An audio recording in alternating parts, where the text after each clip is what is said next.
كلمتني الصغيره هند، قالت لي يا سيدو الحقني امانه انا مصابه يا سيدو، انا صغيره بس كلهم ميتين معايا في السياره، الحقني يا سيدو. الو مرحبا. طيب بتدخل علينا. انت بابا جنبك. انتم متخبيين؟ في السيارة احنا زميلك بالبابا. انتوا جوا السيارة؟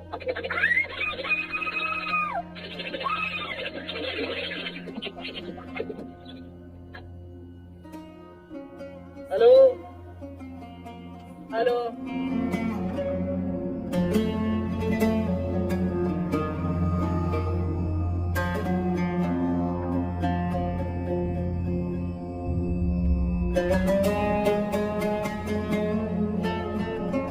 تم التواصل مع اخوي بشار على جواله، ما تمش الرد. بعد ساعه تقريبا بنته ليان الكبيره بعثت لي رساله: يا عمو امانه الحقني انا متصابه، انا بنزل.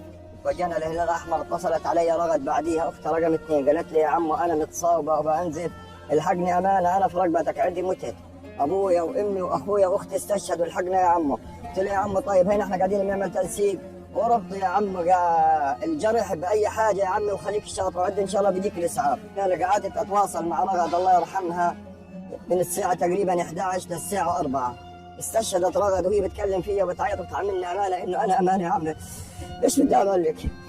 بس استشهدت رغد. كلمتني الصغيره هند، قالت لي: يا سيدو الحقني امانه انا مصابه يا سيدو، انا صغيره بس كلهم ميتين معايا في السياره، الحقني يا سيدو. قلت لها: سيدو تخافيش، خليكي شاطره، هي معد الاسعاف طلع لك وعد وصل لك يا سيدو تخافيش. امانه تعال معهم يا سيدو. ضلوا يتواصلوا معها للساعه 7 تقريبا وهي في السياره، بنت بتعيط بين الشهداء اللي هو اخويا ومرته واولاده. طلع الهلال الاحمر بعد الساعه 5 المغرب من هان، لحتى الان فقد الاتصال مع البنت مع الهلال الاحمر اللي هو الاسعاف، لحتى الان فيش اي تواصل ولا بنعرف عنهم اي حاجه.